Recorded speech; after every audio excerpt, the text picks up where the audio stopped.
Oh! Hey audience, what are you doing here? You're early. I'm still trying to figure things out. Just come on back later. I have a review of It's Tough to Be a Bug I'm working on, and I think you'll quite enjoy it. But for now, lunch. Let's shrink this! Hit the deck! Wait, what? Well, this is gonna be interesting.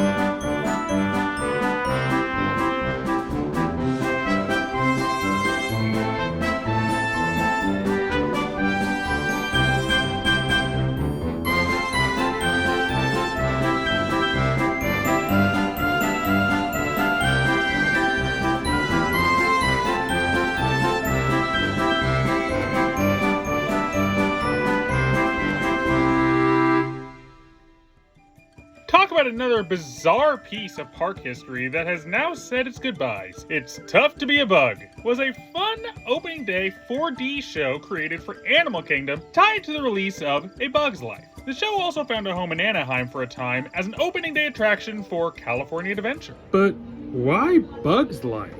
Why have it as the only IP in California Adventure opening day? Why put a 4D attraction inside the main symbol of a whole park? There's a lot of whys here, so let's get some answers, shall we?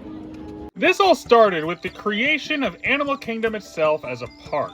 As early into its development, it was decided that the park's main icon was going to be a gigantic tree, thus named the Tree of Life. The only problem was, they decided what the outside of the symbol would look like before they even considered what the inside would look like. Many ideas were discussed, including a walkthrough attraction and a restaurant. But Michael Eisner, being the man he is, demanded that the interior of the park's icon be a proper attraction that would get attention on the park. Sadly though, the space allocated in the park for the tree meant that they would have quite a bit of difficulty fitting in a full-on ride in that space. But the possibility of some sort of show was perfect for the dimensions provided. But with things even narrowed that far down, they still couldn't quite figure it out. Lots of ideas were suggested at that stage too, including a bizarre metaphysical show hosted by Mother Earth, a Lion King educational film that eventually placed in Epcot. They just had quite a bit of difficulty figuring out just how they were going to make this work. But then of course, Eisner stepped in with his old favorite tool of every potential use, brand synergy! Eisner saw the struggles the Imagineer team were having trying to figure out something workable and suggested they make a project based on A Bug's Life, which was in development at the time, but a bit too much in development, as the film was set to release a full 7 months after the park, and thus the attraction with it was due to open. But, surprising to say, it was almost even worse. In early drafts of the show, the premise was supposed to be a freaking dating-based game show with Flick as a lucky bachelor and a bunch of different types of bugs as the contestants.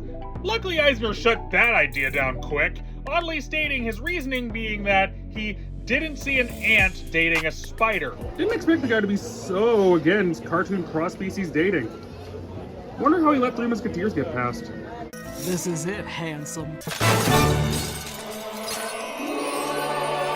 However, one of the Imagineers discovered an old live-action hybrid featurette in the Disney Vault called It's Tough to Be a Bird, a Ward Kimball animation about the importance of birds and what they do for our daily lives. So, simply shifting the show into a similar idea but with bugs and taking inspiration from the theatrical stage, the idea came together into the attraction we remember today.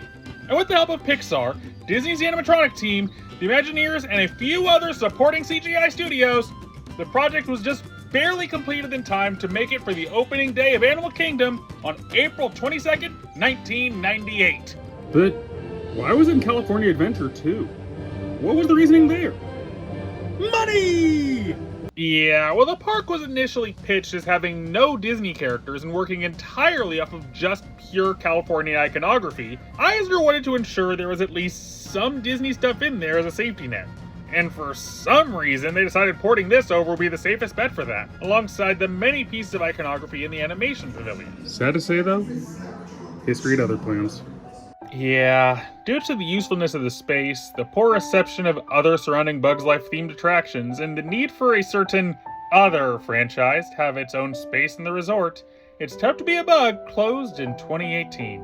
And recently, the same occurred to the Florida location, as the theater that once housed this show closed down to be repurposed into a theater for a Zootopia show. But hey, as the old falls, the new shall arise. And I am open to the new potential. So, let's keep moving forward and embrace the possibilities. But in doing so, acknowledge the artistry of the past. As such, this is my review of It's Tough to Be a Bug. Okay, play it. You know it's coming. It's tough to be a Bug. Yeah. We get it. Review time! Depending on which coast you're in, the experience started out a little differently. Here in California, we went down a winding path into the bug tunnels below Bountiful Valley Farm. In Florida, however, the path instead took us up into the Tree of Life. Up and down and all around. Yeah, it doesn't matter. Time to engage in some absolute skullbuggery. Oh, you think that pun is bad? Just wait till you see what this pre-show room is packing. As no matter which coast you were on, the walls were lined with posters for various pun-orific bug-themed versions of famous stage shows, such as Little Shop of Hoppers, Web Side Story, Auntie, and worst of all, Beauty and the Bees. So, I guess the bug version of that story is about Belle entering a polycule now that there's multiple of them.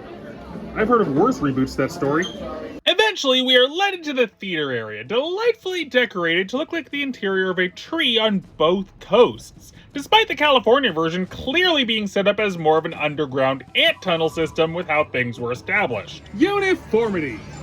Sometimes it breaks things. And now, put your wings together for the host of our show, everyone's favorite ant, Lick. How am I supposed to do that? I don't have wings! Jeez, talk about insect supremacy. Whales, a little more, little. Perfect. Hi, hello, and welcome. Yeah, just like with Muppet Vision, this show has a surprising sense of physicality to it for a 4D show, including pyrotechnics and some really impressive animatronics. This was freaking wonderful to witness. A shame that 4D shows are kind of slowly becoming a dying medium in this industry, mostly replaced by simulators.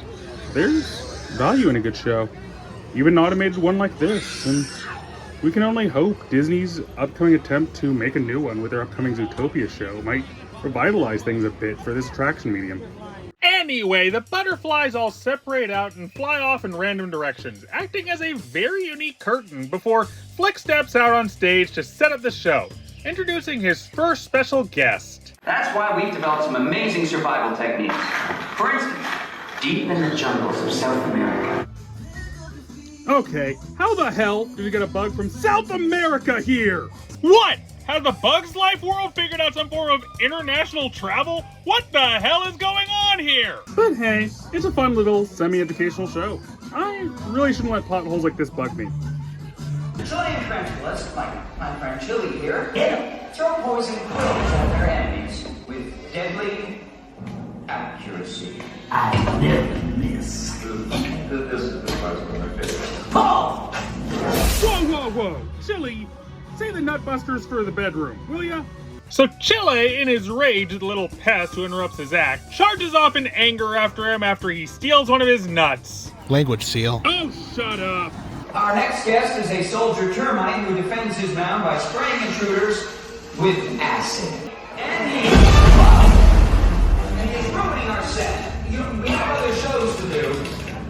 I'm the lean defensive machine. I am the Terminator. Hold up! Let me take some dates for a second. Terminator 3D, 1996, and this show opened up in 1998 at Animal Kingdom. And this was a bit of a rush project. Yeah, so is this one of the few times we can officially say Disney was taking shots at Universal? Never would have expected that. I detect more intruders. No, they're not intruders. No, they're honorary bugs. No, intruders must must be terminated. No exceptions. Damn, security's tight around here. Chill the F out. And thus, the termite nader shoots the audience down with acid and then walks off to refuel, never to return. Uh-oh, is everybody all right up there? Oh. I hope that none of you are allergic to acid. Nah, I'm sure everything is fine. Don't worry about it. All right, our next guest. Let's meet the silent but deadly member of the bug world, the stink bug. Oh, no. Can we not, please? Yeah, this entire next segment is an extended, annoying, stupid fart joke. And let's be honest, this kind of thing really should be below the standards of Disney. It's disgusting, uncomfortable, and I really do not see the point or humor in this kind of comedy, so let's just get past this bullcrap too. Flick, what are these humans wearing on their heads? Oh look! It's tear time again. Oh yeah, there's a reason. This is one of the few attractions Disney has put the "this might be scary to some children" label on. And most of the rest of the show can get pretty intense compared to Disney's standards. But despite that, holy cow, this animatronic is awesome!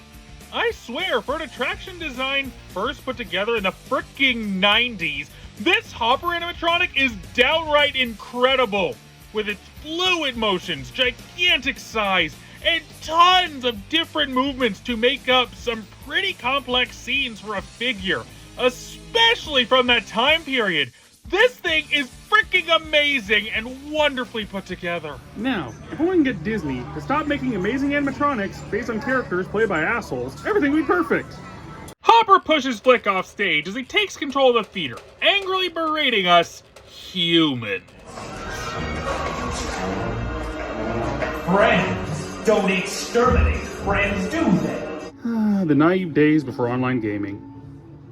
Times have really changed, huh? You humans have always seen us as monsters. If you had it your way, you would destroy us all. Yeah, sad to say, humanity does have a tendency to see anything that is not them as the enemy in some capacity throughout history. Just, goddamn, you humans need to chill out and be more accepting. Why can't you be more like us seals, huh? Maybe it's time you honorary bugs got a taste of your own medicine. What? You're still alive? Really? You tried only 3 swats and were surprised that it didn't work to kill the whole crowd of us? You're really giving up too easily, dude. This means war! Next thing we know, the room turns dark as Hopper orders a legion of wasps to sting us before dropping a bunch of Black Widow spiders from the ceiling! Jeez, ScarJo got in early, didn't she?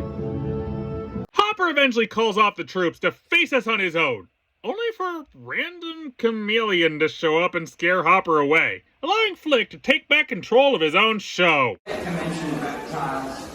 Well, they just don't seem to care that it's tough to be a bug. True, but you don't seem to care about the fact that bugs are their natural food source. It's not that much of a choice. What, you just want to find some way to make lizards vegan or something? This leads into a cute little finale number to end things out, where a few other random bugs show up to talk about the good things bugs do for our natural environment. Despite being technically educational and short, it is a cute little ditty and well put together as a number, gotta say.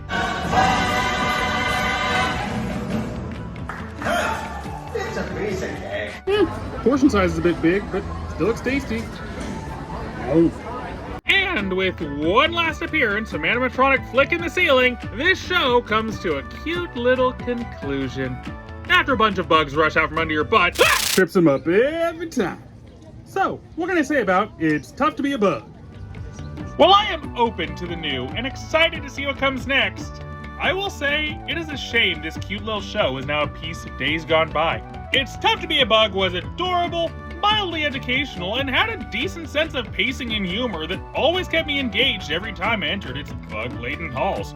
Not to mention, this show was surprisingly intense for a Disney feeder attraction, and I have to applaud his attempts at that somewhat darker tone, especially given the masterful practical work that tone led to in this project.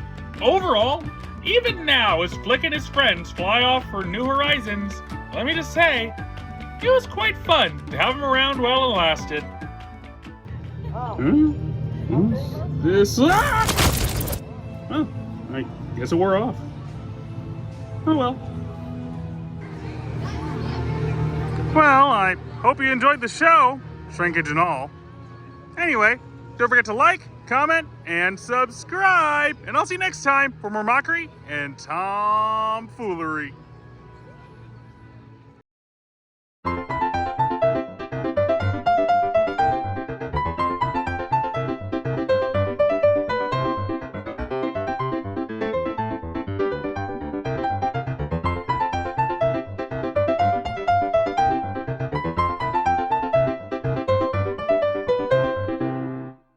So, what do you make of this, Doc? As a friend of a friend with your expertise in history, I thought it might be best to call you on this. This device seems to be a lot simpler than the one that got stuck in reviewers' head a while back. Based on the design, though, that seems to be because it was set up for easier installation than that one was, at the cost of a less complicated deactivation process. Okay, so, can you help? Yeah, I should be able to make a device that can deactivate something with these schematics, but it will take time. Please hurry. This situation will get worse before it gets better. You can't rush art, but I will do my best. Good luck. So, what now? Now the search is on. But we stick together, just for our safety. You got it, Tendo. Oh, hey, Nami. You okay? Oh, no, not you! Huh? Close your eyes! Quick! Oh, hail Carquest. What do we do? We need a way to knock her out. But I got...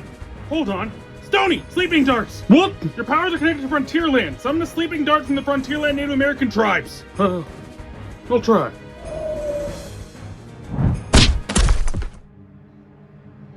Damn, that was close. And this will only get worse the longer it goes on. But we can't keep her locked up. She'll just teleport out of the brig the moment she wakes up. Stony, use a glove and a pair of tongs to remove the pin. The pin's defenses against an attempted theft will activate when someone makes a direct or indirect touch, but 2 layers of protection should allow us to get it off. Good to know. So, let's disarm her, then get her back to the brig. Good call.